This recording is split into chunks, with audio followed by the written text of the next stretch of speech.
Right. So let's stop. No, I would vote let's keep going, and then we'll put the intro in at the beginning. Got it. Yeah. Because we're already midway into the topic. Right. And I makes don't want to much better restart the whole sense. topic. Sorry, Cathy, for this.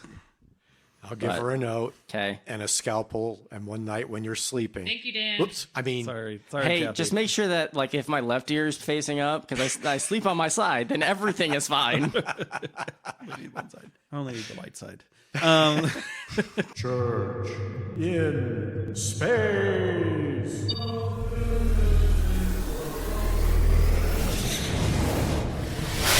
Welcome, everybody, to Church in Space. In 3D. Hey, we're getting good at it. Our topic today is all things the Force and Jedi. We're going to try and figure out what exactly the dogmatic position is of the Jedi, and specifically what the heck is up with their temples. Tonight on Theology Talk, the Jedi, religion or cult? Yes. Discuss. Yes. Go! And a quick explanation for our listeners in that we are going to be joining a conversation that started without us realizing we had started the show. Right. Yes, this happens frequently in our lives. No! So take it away, Cathy. Beep. This is a random question, but like these temples, who frickin' built them? I think it's Old Republic. It's Old Republic temple. Okay, Yeah. so it's like they're scattered all over the place. But I'm like, but there's like the big one on Coruscant. Like, so what were these? Well, You that's know, actually, like, that built on the Sith temple. yeah. And It's I built think on the Sith temple? Yes, it's built over a Sith temple. Oh, I Yeah, didn't know it's that. built over like a Sith dark Yeah. spot for it. That's why like the Jedi ended up like losing. Partially why they ended up losing like their access to Well, that seeing clouded. the future. Yeah, it clouded their. Because the literal place they were doing it in was sitting over like a dark force nexus. Wow. Did they know that? Did No, they didn't know it. Okay. Wow. I'm pretty sure Yoda thought so because I'm pretty sure he had some like visions off of Coruscant, and then when Yeah. he was on Coruscant, they were like a little bit different. I think he was starting to suspect it because it was the Tree of Life or something like that Yeah, when he went off. What was that, season Right. 5 of Yeah. Clone Wars? yeah. Yes, it's built over a Sith temple, but I think it's when the Old Republic started expanding, Okay. and the Jedi's, being peacekeepers that they are, were building temples on these far off planets. Just, you find them all over the place, Yeah. like in both the canon and the non-canon. You know, Yeah. like or Knights of the Old Republic, right? Here, you just—it's like they're just kind of scattered all over the place. Basically, It's think of like- a civilized planet. There's probably a Jedi temple right. on it. It's like, but Like the makers seeded the planets with them before. Oh, yeah, that's the Wills. right?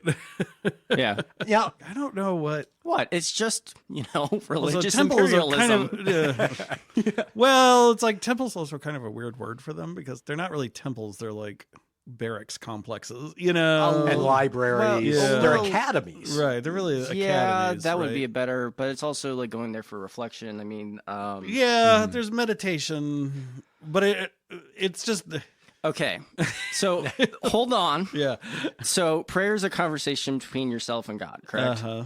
So if you are communing with the Force, as in meditating, Are you you praying through or to the Force? Yeah, I mean, I think Ooh. through. Okay. well, they're never quite sure. Star Wars goes back and forth on what the Force actually. On the one hand, it is an energy field created by all living beings, right? Like, isn't that how Qui-Gon literally explains it? Yeah, that is right? how he explains it. But then in Clone Wars, when Yoda goes to, well, I forgot the name of the, Yeah. but it's like, it's actually generating from there. Well, right. So, like, it's that, but it's also like this. But then you had the gods of the Force, too. Yeah, it's very almost Hindu, and like that Brahman is both a god and like this thing that all life kind of Comes from. Yeah. exists in, including the gods, right? And we are but a dream. Yeah, like are the Force, are the father, sister, son thing, like are they manifestations of the Force, or Are they prophets of the Force? Right. Because, I mean, if you think of are they God's avatars of the yeah. Force itself, or are they like Well, if we're all God's creation and we all come from God, and in this scenario, the Force is within everything, one, is the Force God? Literally, not actually. yeah. by that kind of definition. But two, when like I mean, the tree of life obviously can be like the source of the Big Bang or something like that. Or like the world tree or stuff like that. And then like the father, the son, and the daughter could be prophets. Yeah, I mean, I would probably draw a harder. I think Christian Jewish tradition draws a harder distinction between God and his creations than I think the Force and the individuals do. You know, Does it though, from the standpoint of the concept of the Spirit, the Holy Spirit, right? So you've got, in our Star Wars terms, you've got the Force within you. It's within you, but so this is where I get confused on the Force, right? Like, you know, like, is it? So I've got Ben's explanation. Okay. The Force is what gives the Jedi his power. It's an energy field created by all living things. It surrounds us and penetrates us. It binds the galaxy together.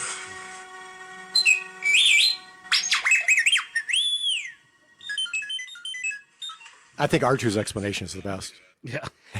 Yeah, it's basically, you already know what this is. That's the bullshit explanation. That's definitely what he said. You are intentionally misleading this young Sorry for the Skywalker. bleeps, but All right. So while we were listening to that, I was reading Wikipedia, you know. which is a very credible source of information. It's a credible source of information. You know, so from Ben's explanation, from Obi-Wan's explanation, we get it's an energy field created by all living beings, right? All living things. All living things. So, Force sensitive trees. Sorry. in that sense, I would say I think Christianity posits a more creature-creator distinction than that. Does that make sense? Like, it's not, God isn't a field created by all his creatures, right? You know? Yeah. On the other hand, there's this other thing, which according to Wikipedia is the cosmic force, which is what that energy field springs from, right? All living beings create this energy field, but they're able to create this energy field because the cosmic force kind of exists. Which is kind of a life force that Yeah. permeates into the living thing. Into the living thing, right? So Star Wars posits this distinction between the cosmic force and the living force, which is difficult for me to kind of wrap my head around, but okay. Yeah, but then that would get into, that may be a way of Western minds trying to grasp what the Force is, because, as you pointed out, Christianity does make this distinction. And there is a sense in which, you know, the New Testament says Christ in whom we live and move and have our being. Like, our being is all rooted in God, yes, right? And our lives are authored by God. But there still is this, like, creator distinction, you know. And yet, before the concept of the Force ghost became common from Qui-Gon on, the Jedi did have this philosophy that you just kind of got absorbed back into the Force when you died. Well, and you still do, from what I understand. It's just some people can train to, like, stay separate within. Like they can, or I think I think like it's more manifesting themselves within it. Because I mean, I think if like the funeral rites or something like that, it's something about becoming one with the Force again. Yeah. My understanding was that, like, if you trained hard enough, you could maintain your distinction from the big goop of the Force. Yeah. Like, for a little while, but they all have to return to it eventually. Yeah. It's just how long do they maintain? And that part is so, like, Buddhist, transcendentalist, Hindu, even Carlos Castaneda, you know, with his books. It's got that concept of your soul, your energy just remerges. Right, remerges back into with however you want to title it, God, the oversoul. The big soupy spiritual thing. The gooey thing. Right. It's almost like what people are trying to do in and out of canon is hybridize current major world religions into one cohesive religion, in quotes cohesive, right, in the Force, in Jediism. Right. In Jediism. Right. Well, and that gets weird because they don't cohere perfectly, right? Because they've got such different, like, perspectives. Okay. I felt like, as I recall originally watching, you know, you have these impressions of Star Wars when you originally watch 4, 5, and 6, right? And so, like, I had all these impressions. I had this impression that the Empire was this 1,000-year-long great thing that had existed forever. And I had, about the Jedi, I had this impression that it was almost atheistic in its theological outlook, you know, and it was mainly like meditation and training, right? You know, Yeah, that was my feeling. It was atheistic in its broad outlook, but in practice, it was very Buddhist, right? Especially Zen. It was it was atheistic, but it was highly spiritual, you know, and good it's distinction. kind of, right? Like, and it's kind of practice. Like, okay, fair enough. I get that. And as we've kind of moved into like the Clone Wars, Rebels era, just starting with the prequels, you can tell it's got way more depth to it. Right. Well, you start hinting at it in the prequels, but then like as we moved into Clone Wars, the television show, and Rebels, you start getting this feeling that like, oh, maybe the Force is not just this like philosophical thing that you train hard enough to participate in, you know, and you grasp it, but like there is this kind of deity, some form of like deity or ultra being that exists within it, right? And like that's an odd, it's not wrong, it's just like an odd change. It's an interesting evolution, I guess, of the understanding of it because George Lucas didn't want to do it? I don't know. In TOMs? Yeah, I don't know. You know, I don't know. Like, as in, he didn't think it out because he's not a freaking world builder. Because I'm anticipating this one. Thank you. Yeah, you got it. Darn it! Now I don't have anything to say. And then Filoni George Lucas goes 1 yard on 3 attempts, and then on 4th down, Filoni comes in and then just scores a touchdown. Yeah. So I don't know. I you know, what is the exact nature of the Force is always this kind of really nebulous and thing, that right? When you think about it from the standpoint of it's generated by all living things, and that's what the Jedi are tapping into, then I'm sneaking in my complete world building. Ha ha ha. If a Jedi is on a desert planet like Tatooine, where there's not a lot of life, would not Jedi and Sith be weaker on Tatooine than they would on, say, Yoda's homeworld? Now, is that why Kenobi chose to exile himself on Tatooine? Not just because Anakin would never go there because, you know, there's sand, but because he can isolate himself from the Force, from everyone around him better that way. Good point. And it would explain why in Star Wars TOM Episode 1, why Uncle Owen refers to Obi-Wan as just a crazy old wizard. And all he does are little tricks, like the Jedi mind trick, imitating a creature that scares off the sand people. You know, from Luke. Well, I mean, but there's also very clear, because he literally just like poofs into the Force. Yeah. You know, in his duel with Vader, right? Spoiler alert for a movie from 1977. Well, I was gonna bring in Kenobi, the series. You know, but like he poofs into the Force literally, you know, like or whatever he does. Yeah, the little right. Yes. Yeah. So like I would agree with you, like nominally that would be the reason he's on Tatooine, but yet he's clearly like gotten stronger in his connection. Yeah. Which we now know is because Qui-Gon, as a Force ghost, came and continued his training. Right. Yeah. Right. Well, 2 parts. Part 1 was when at the beginning of Kenobi, he was weak. Like what was it? One of the Inquisitors. He could barely beat the Inquisitors. Yeah. More and more as he's literally around more people as he went in with that. Wasn't a rebel organization at that point, or was that just like a essentially an underground railroad? I think it was just an underground railroad thing. Really. Yeah. Once he kind of got back into things, that's when you could see him get more powerful. Yeah, there he's is back an in element. The city. There is an element of like it's almost like muscle memory. Yeah. You know, like it's a muscle he clearly hasn't like used. Yeah. In a very long time. You know, so he's got to keep working out at it. But he was also given the assignment to train. Yeah. On Tatooine to be a Force ghost, which, by the way, brings me to a point I was going to bring up earlier. Did Dooku learn how to become a Force ghost? Because he was the one that trained Qui-Gon, who actually became one. Well, but he's evil, right? Like, but it wasn't until are there like evil Force next ghosts? gen? This is like a next gen movie 2? that he really turned evil. Yeah. Sorry. Sorry. We had two different questions going. Yeah, on. right. Yeah. I think there are evil Force ghosts. Oh, absolutely. Think about when there's various episodes of various animated series. Yeah. When they get into a Sith temple. Oh, yeah, there's definitely... They're often the old Sith lords that kind of resurrect-ish. Yeah. Did you ever play the second Knights of the Old Republic? I did not play KOTOR 2. Yeah, KOTOR 2. I mean, it was basically the same thing. No, there's a bunch of like Sith ghosts that like have to like one stays alive in a mask. Yeah. Like there's a bunch of like old Sith ones that are super powerful that have done that. Yeah. And it's more like, in a sense, it's more like Sith Force ghosts haunt, whereas Jedi Force ghosts seem to be able to travel at will, continue training, things like that.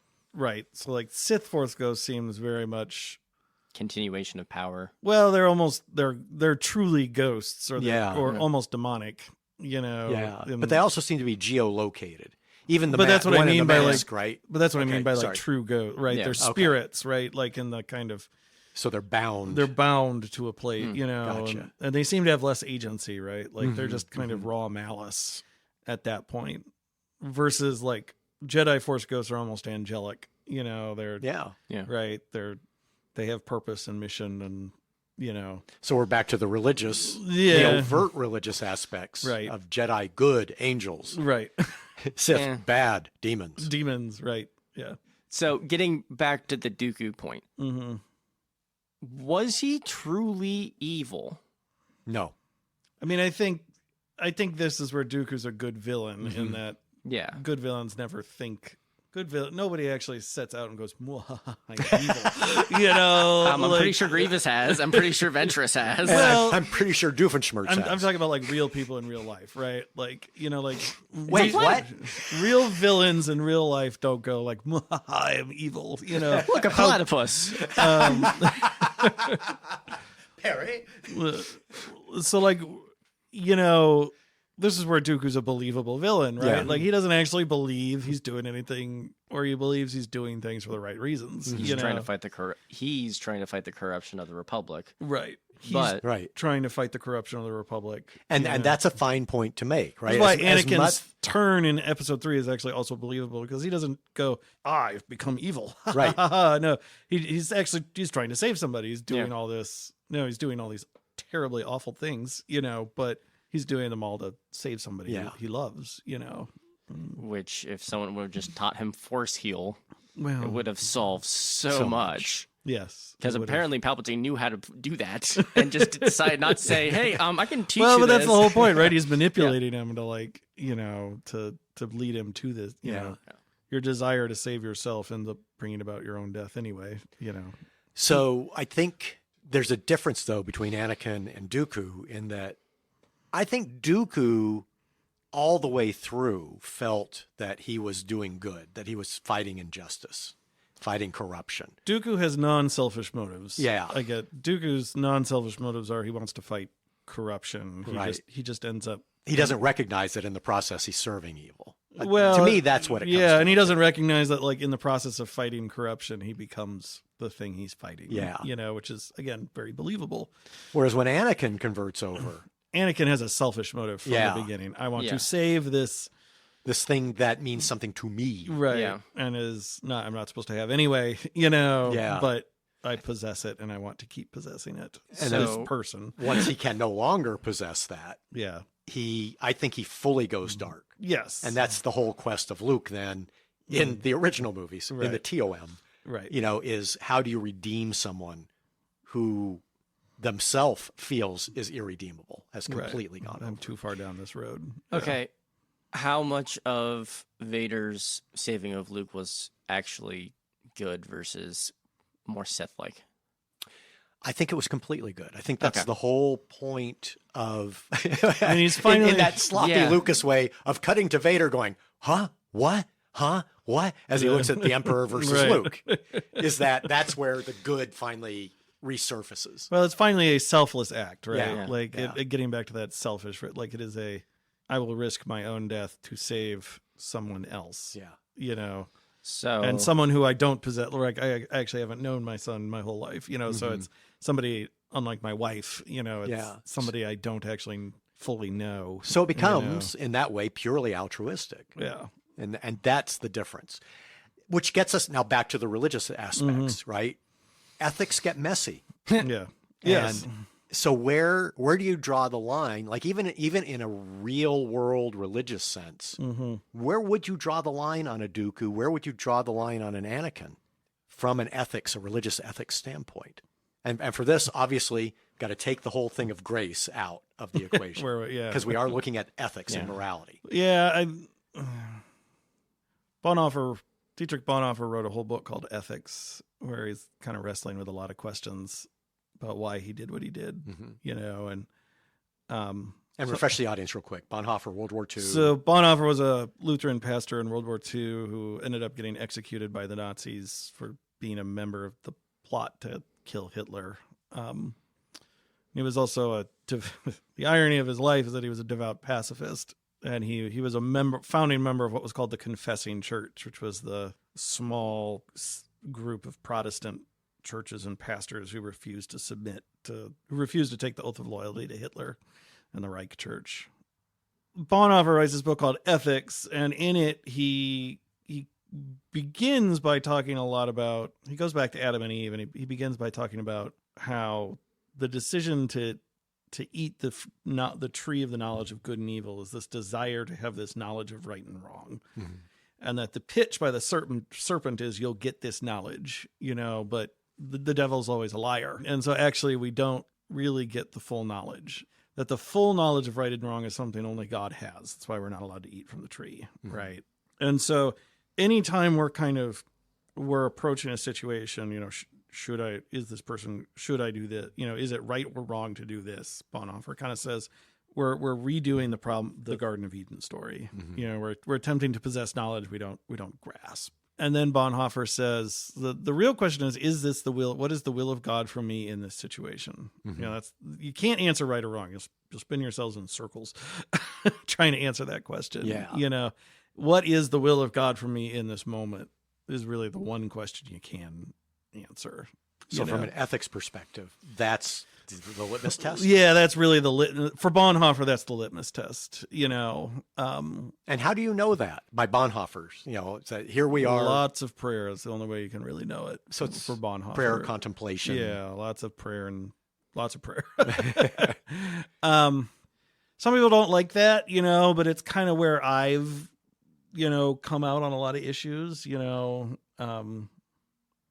The typical one I use is whenever people are talking about divorce, in that, say you're married to a guy who's, borderline psychologically abusive, question comes up, right? Should I get divorced? And it's like, on the one hand, you'll have people hear Jesus's words in the Gospels, which are pretty absolute on prohibitions against divorce. But on the other hand, it's hard to reckon living with someone who's causing you harm. Right. And I don't think God intends you to live with somebody who causes you harm. And, and so you'll spin yourselves in endless circles trying to say, is it right or wrong to get divorced?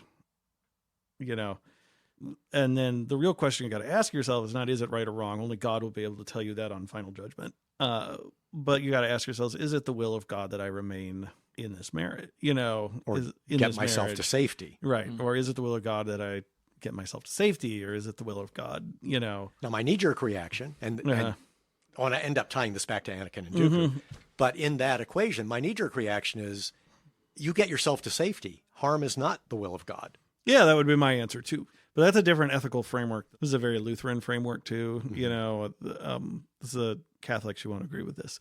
Well, we don't agree with them. Yeah. And many Lutherans won't agree with it either, because not everybody agrees with Bonhoeffer. But I think it ends up getting to a better place than is it right or wrong? Because you end up getting into even back to Star Wars, you get into these weird discussions about who's right or wrong, right? I mean, the Jedi are literally out here leading field armies, in a massive campaign, Well, it wasn't the first time, though, that they were doing that. No, it wasn't the first time, but, it's the most recent time, right? Yeah. And they're out here in leading these massive field armies. Wars are not simple right or wrong exercises, and they do cause suffering. Yeah, and they do cause lots of suffering. And it gets back to something you both have pointed out before, in that ultimately the Jedi fell of their own doing, not really because of the Sith, because they were so rigid. Yeah. And in a sense, stopped thinking about, what is the gray area? What am I supposed to do? What is the contemplation I'm supposed to be having, meditating with the Force, and just judging what is right and wrong based on some kind of rigid bureaucratic Jedi structure. Yeah.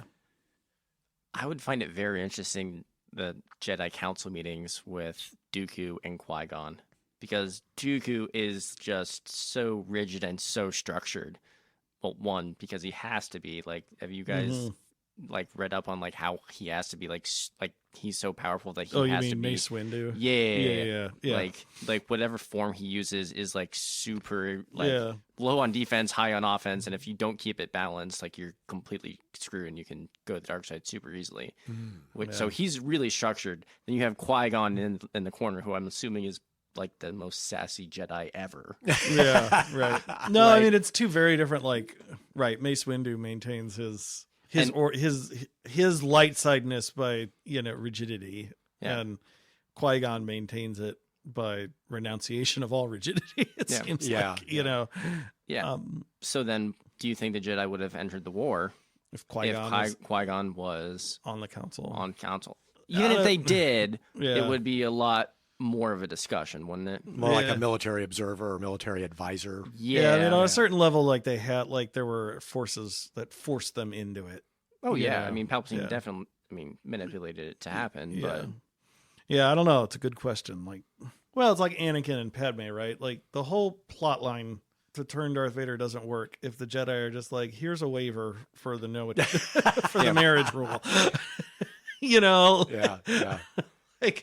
We could talk about whether it's objectively right or wrong that you get married, but maybe in this dude's case, he needs to be married. But wait, we're glossing over Satine, which was a much better story than Padme and Anakin. Yes. I'm not saying it couldn't be done. I'm just saying, Satine is another, Well, okay, then what would have happened if Qui-Gon's still alive with Anakin and Satine? Because if Obi-Wan didn't have to train Anakin, didn't have the would he go to Mandalore?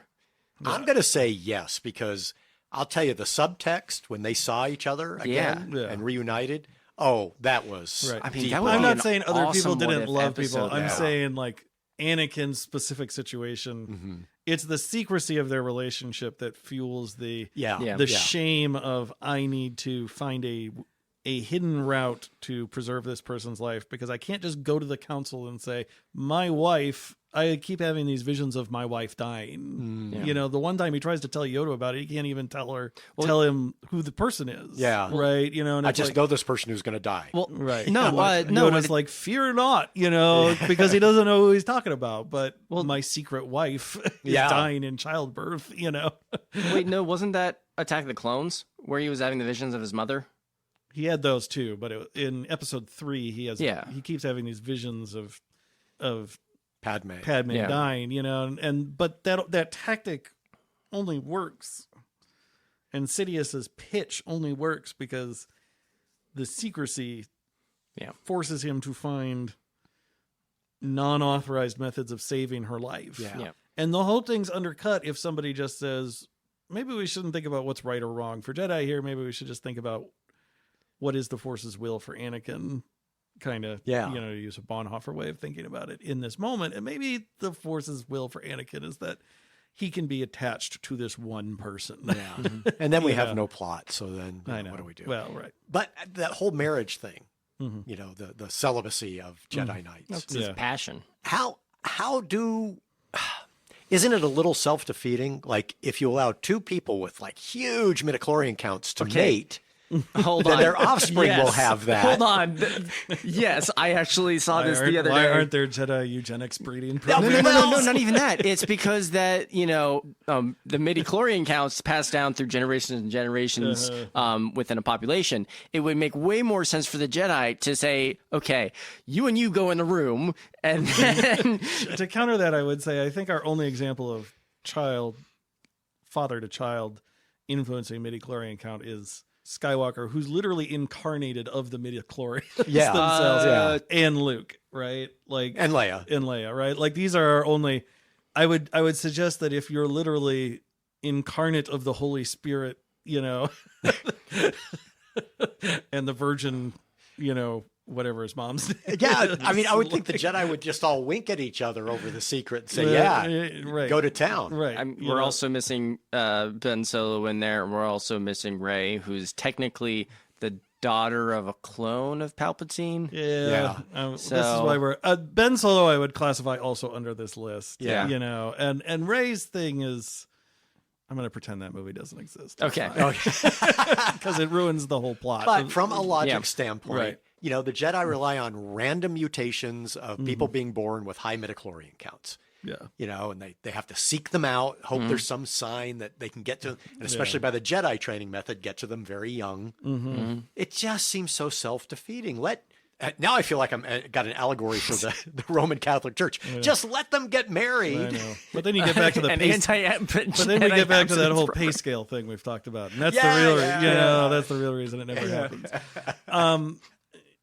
Yeah, I mean, you would think so, but then you end up like with not Star Wars, but Hogwarts, right? Like you end up with like this. Yes. I think part of it might be that it's the only thing that prevents them from becoming a super insular. The Jedi Temple is platform 9 3/4. You know, Is that they all come out at the Muggles. right? The only thing that prevents, and the only thing that what's their term for like the people who are born of magical parents but can't do magic?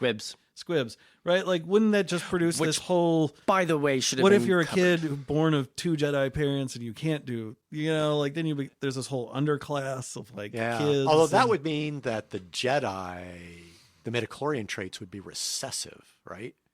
I mean, maybe I don't know. I don't know what the like genetics of midichlorians are.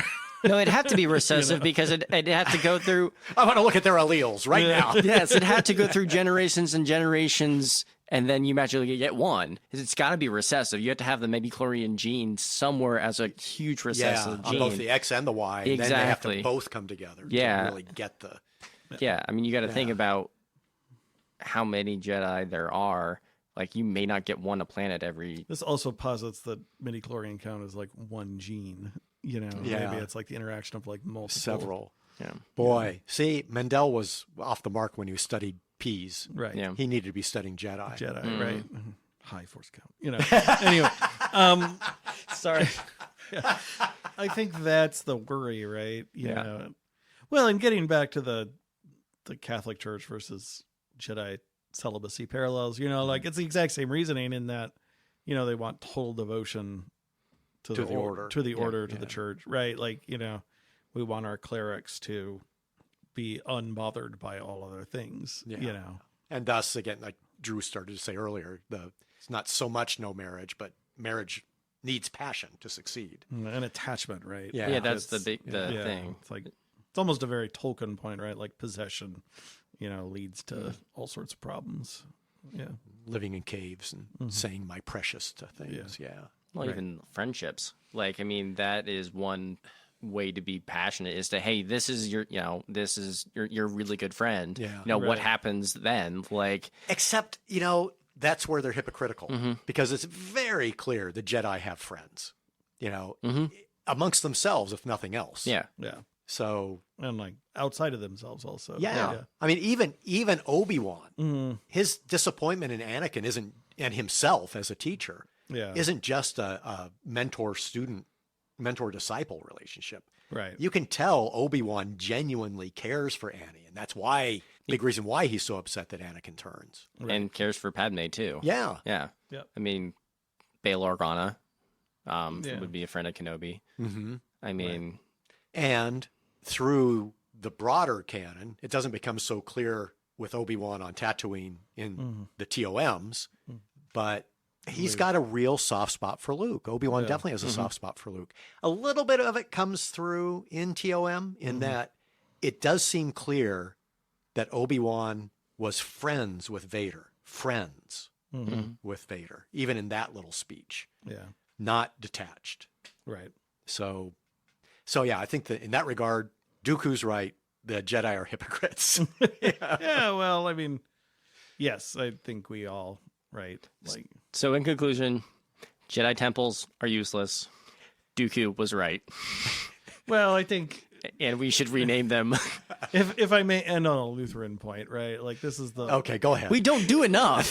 This will make up for other if episodes. Martin Luther were in the Jedi Temple, Luther's diagnosis of the problem would be He would still plant an apple tree. Wait, well, yeah, he would do that too. Hold but on. his diagnosis of the problem would be that they were law driven, and Luther would say all these, you said don't talk about grace earlier because this is ethics, but like this is when you don't have, I agree, it's a remarkably graceless world the Jedi live in, right? Yeah. It's this merciless, do or do not, there is no try. It's like an objectively awful philosophy. Sorry, Yoda. But like, it's just an objectively, like, it's a philosophy built to induce despair, which is what Luther says relying on relying on the law, relying on command does.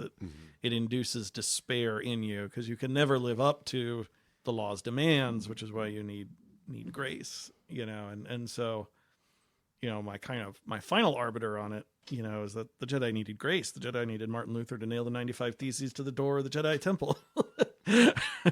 Yeah. I think it would have been 94 in the Jedi's case because they weren't selling indulgences. That's true. So there would have been an improvement anyway. Right. Would have been an improvement. Right. We don't know that they weren't selling it. Maybe there was like a Father Tetzel Jedi out there. well, that just selling Force indulgences. For 50 credits, I can absolve you using the Force. Right. Yeah. For 50 credits, get out of Force purgatory. for 1 million credits, you become Force Ghost. So the parallels between the Jedi Order and the Catholic Church is. I mean, it's not just the Catholic Church, right? It's like all law-driven. Hierarchical. Just all law-driven religion, right? And that's a universal human. I mean, Luther's point is like that's actually a universal human constant. It's why we need Scripture and Jesus Christ to tell it to us because as humans we're naturally law-driven. Like including I know plenty of law-driven Lutherans. And so it's not just I refuse to just beat up on our Catholic friends, right? Because like it's not solely any individual church's province. It's like it's a human problem that we kind of say to ourselves, oh, I must have to do something here. So you advocate lawlessness in religion? Yeah, not lawlessness, but grace. I advocate grace. We'll go with that. Right. Lawlessness is a heresy called antinomianism. Ooh. Yeah. Okay, that sounds like a discussion for another time. Yeah. We'll end on that vocabulary word. Okay, so real quickly, game. Favorite Force user that does not appear in the TOM. I'll go first. Revan. Okay. Yeah. Okay. I'm going to go with Kanan. Nice pick. Yeah.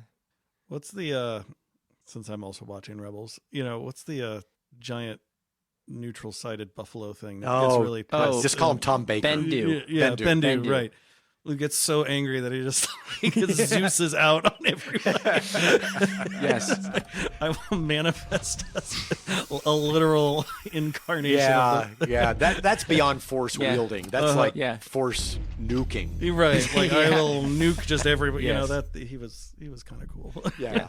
And Tom Baker voiced him really well. Yeah, I like that. Yeah. He did voice him pretty well. Yeah. Okay, cool. All right. So thank you, everybody. This has been Church in Space. In 3D. See you later.